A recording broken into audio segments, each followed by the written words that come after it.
Hey my dear friends, welcome back to the Sondana Singh channel. So in this video we are going to study about atopic dermatitis. So atopic dermatitis means related to skin. Infection and inflammation of the skin we call as a dermatitis. So atopic dermatitis also called as eczema. Atopic dermatitis को हम क्या बोलते हैं कि eczema भी बोलते हैं. So another word of atopic dermatitis we also called as a eczema. Then definition. It is a type first immediate hypersensitive reaction. Atopic dermatitis क्या है? इमीडिएट फर्स्ट हाइपरसेंसिटिव रिएक्शन है. हाइपरसेंसिटिव रिएक्शन मीन जब कोई भी एक foreign materials micro organism अगर enter हुई हमारे बॉडी में तब क्या होता है, इमीडिएटली हमारी जो एंटीबॉडीज़ रहती है against antigens mean micro organisms के अगेंस्ट जो है फाइट करती है. फाइट करके जो है हाइपर सेंसिटिव होता है, मीन्स ज़्यादा ही कुछ फाइट होकर रिएक्ट होता है. उसे क्या बोलते हैं हम?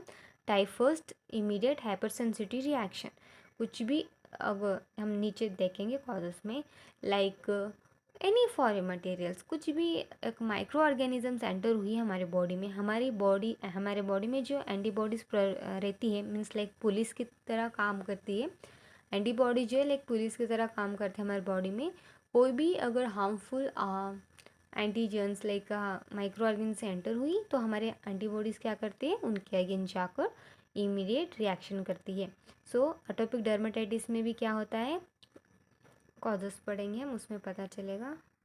सो एटोपिक डर्मेटाइटिस इस कंडीशन में क्या होता है कि कुछ भी like take an example causes में एंटी बैक्टीरियल ऑइंटमेंट्स. अगर आप कुछ भी एंटी बैक्टीरियल ऑइंटमेंट्स यूज़ कर रहे हो तब क्या होगा, आप बैक्टीरिया को एंटी बैक्टीरियल, एंटी मतलब प्रिवेंशन करना, बैक्टीरिया ऑइंटमेंट्स, बैक्टीरिया को किल करने के लिए आप ऑइंटमेंट्स लाइक ऑइंटमेंट्स ही यूज़ कर रहे हो.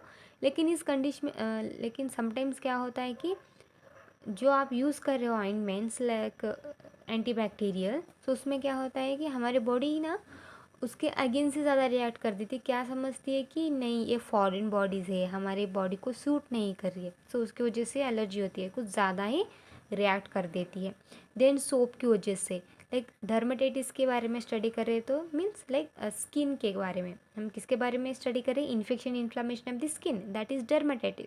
सो कुछ सोप यूज़ करने से भी जो है हमें एटोपिक डर्मेटाइटिस डिसीज कंडीशन आता है. लाइक हाइपरसेंसिटिव ज़्यादा होता है. कुछ कुछ पेशेंट को जो सोप हो गया, shampoo, environmental factor like dust की वजह से, माइट्स, पेट, घर में अगर पेट कुछ डॉग रहा, डॉग्स अगर कैट से, उनके डेंगर लाइक उनके बालों से भी जो है आपको एलर्जी रही और आपने उसको टच किया डॉग्स या फिर कैट्स को, उसके वजह से भी जो है आपकी स्किन में जो है इन्फेक्शन एंड इन्फ्लामेशन होती है.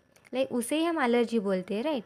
सो इस कंडीशन को क्या बोलते हैं हम? Atopic dermatitis. ये हुए कॉजेस. नेक्स्ट है science and symptom. So atopic dermatitis में साइंस एंड सिम्टम क्या होता है? एडिमा होता है. एडिमा क्योंकि ड्यू टू फ्लूइड अकुमुलेशन, जब हाइपरसेंसिटिव होती है तब हमारे सेल्स या फिर टिश्यू में जो फ्लूइड अकुमुलेशन होता है, ड्यू टू दैट हमें एडिमा होता है. देन रेडनेस अपीयर होती है क्योंकि हिस्टामाइंस रिलीज होती है ना, उसके लिए फिर उसके रिएक्शन की वजह से रेडनेस अपीयर होता है. प्रूराइटिस सेम, हिस्टामाइंस रिलीज होने की वजह से जो प्रूराइटिस होती है. And hyper irritability of the skin, skin में बहुत ज़्यादा इरिटेबिलिटी होती है ना, स्किन मतलब इचिंग की वजह, इचिंग रहती है. So due to that hyper irritability of skin रहती है. स्किन को ना बहुत ज़्यादा इरिटेबल फील होता है. एक्सेसिव ड्राइनेस, स्किन जो है ड्राइनेस रहती है. स्वेटिंग प्रेजेंट रहते हैं पेशेंट में, सम पेशेंट्स को.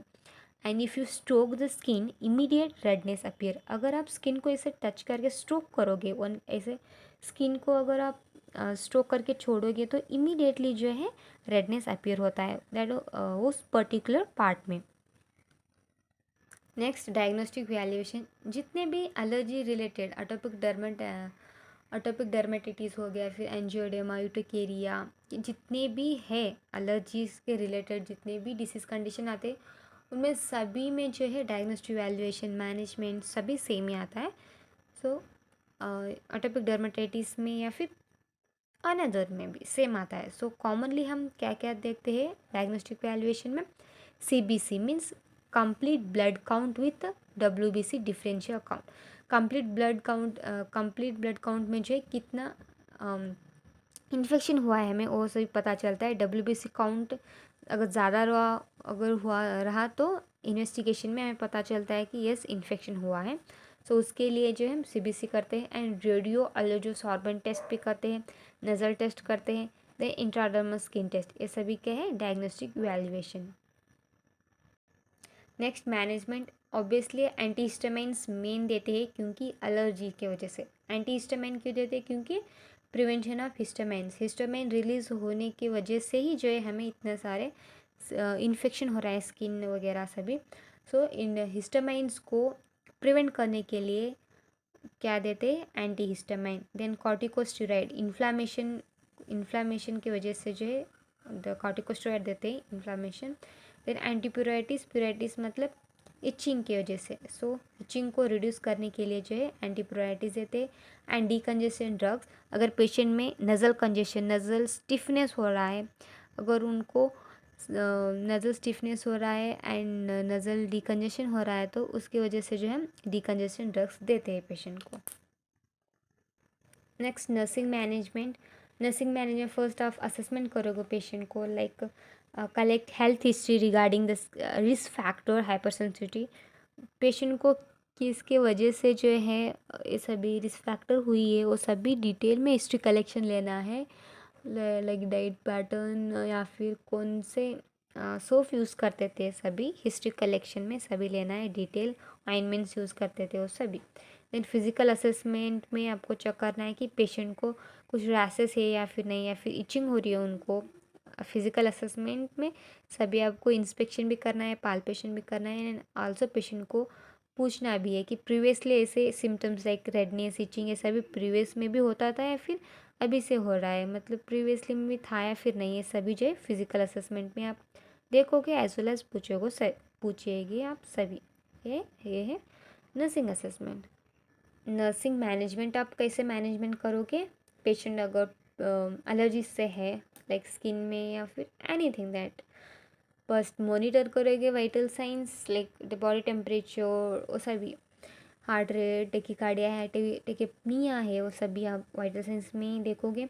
Then assess the skin colour, obviously skin colour देखोगे, बहुत रेडनेस है या फिर लाइक रेडनेस तो होता ही क्योंकि एलर्जी हुई है। स्किन कलर हम क्यों देखते हैं? क्योंकि मेनली अगर साइनोसिस हुआ है कि पेशेंट को अगर ऑक्सीजन अगर रिड्यूस रहा, ऑक्सीजन अगर हाइपोक्सिया अगर रहा तो हमें असेस करना है। अगर ब्लूइश डिस्कलरेशन रहा तो इमीडिएटली पेशेंट को केयर देना है, प्रोवाइड करना है, मीन ऑक्सीजन प्रोवाइड से भी करना है। सो उसके लिए असेस करना है skin colour, temperature and edema देखना है, एडेमा प्रेजेंट है या, and monitor level of consciousness, patient कितना कॉन्शियस है वो कॉन्शियस सभी चेक करना है।